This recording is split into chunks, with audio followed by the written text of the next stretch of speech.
berbeda dari tahun ke tahun berbeda ya, karena lokasinya berbeda, kondisi ekonomi sosiokultural di mana penyelenggaraan festival HAM diadakan itu selalu memiliki karakteristik yang unik.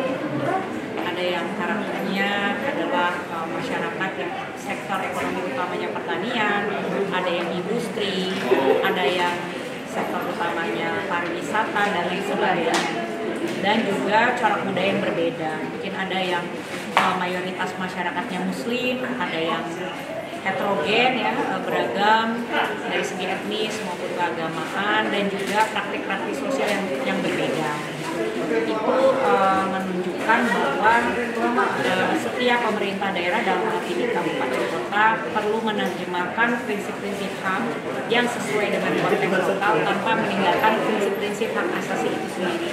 Seperti misalnya prinsip non-diskriminasi, memastikan bahwa tata kelola pemerintahan kota dan kabupaten bersifat inklusif dan mengenali keragaman, tapi sekaligus mengenali perbedaan kebutuhan setiap anggota masyarakat. Lokasinya sendiri, wilayah sendiri, pertimbangannya sebelumnya seperti apa? Oh, nanti bisa ditambahkan ya Bapak-Bapak, pemilihan dari kota kabupaten yang menjadi tuan dan nyonya rumah penyelenggaraan festival HAM didasari oleh adanya praktik-praktik baik yang dilakukan oleh pemerintahan kabupaten kota tersebut, karena praktik-praktik baik tersebut diharapkan dapat menjadi contoh yang ditularkan kepada pemerintah kabupaten kota di wilayah lain di Indonesia. Tidak ada kota kabupaten yang sempurna, tetapi praktik baik bisa ditemukan. Itu yang menjadi modal dari pemilihan satu kota kabupaten. Ada yang mau ditambahin, Pak? Satu poin aja, Mas. Sebenarnya salah satu hal yang sangat penting dari festival HAM yang dilaksanakan di daerah-daerah ini, sebenarnya kita ingin menggeser supaya isu hak asasi manusia itu tidak menjadi isu yang serem gitu ya, isu elit, isu kalangan-kalangan yang ada di pusat-pusat pemerintahan. Tapi kita ingin supaya hak asasi manusia itu menjadi isu pada level pemerintahan yang bawah, terutama di pemerintah kota, pemerintah kabupaten, yang selama 10 tahun ini terus kita dorong supaya persoalan-persoalan hak asasi manusia itu menjadi sesuatu yang real, yang dialami oleh masyarakat, kebijakan-kebijakan yang diambil oleh pemerintah kota, pemerintah kabupaten, itu yang ingin kita angkat supaya masyarakat tahu bahwa sebenarnya hak asasi manusia itu bukan isu yang elit, ini bukan isu yang semata-mata soal pelanggaran misalnya, tapi hak asasi manusia adalah bagian dari kehidupan kita sehari-hari.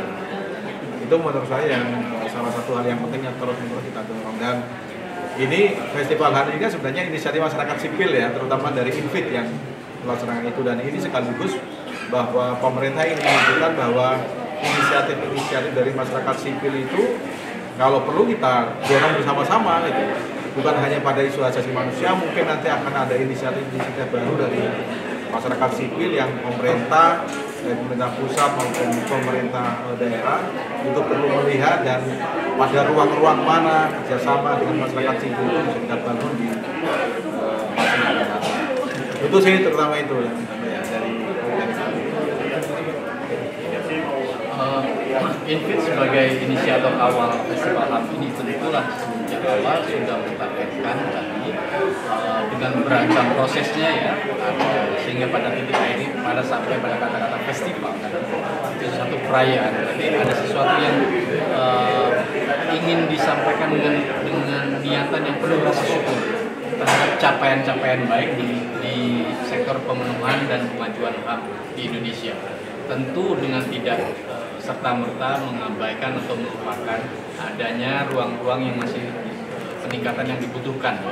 Ada PR-PR lanjutan dan seterusnya, tentu hal tersebut tidak diabaikan begitu saja. Tetapi pengalaman dalam 10 tahun ini, apa yang dibahas, didiskusikan, bedah bersama-sama dalam festival HAM itu ditindaklanjuti, ada dampaknya pada pemerintah kota tersebut maupun pemerintah kota lain. Pada festival HAM tahun ini yang sangat yang berbeda adalah adanya 2 kali pelatihan kabupaten kota ramah HAM. Kabupaten Kota HAM ini berdasarkan diskusi dengan Kopdasar, kemudian dilatihkan 2 kali. Biasanya hanya tuan rumah, tapi tahun ini bulan lalu kita juga ada di Nusa Tenggara Timur ya. Ini bagian ternyata permintaan dari kabupaten kota itu tinggi untuk membuat mereka bisa lebih memastikan bahwa kewajiban negara dalam hal ini pemerintah kabupaten kota dalam pemenuhan HAM itu mereka juga ingin lebih cepat. Nah, ini dukungan ini perlu digarisbawahi bersama-sama. Saya kira. Sebentar itu. Terima kasih. Baik, terima kasih atas nama pimpinan Bapak Wali Kota Belitung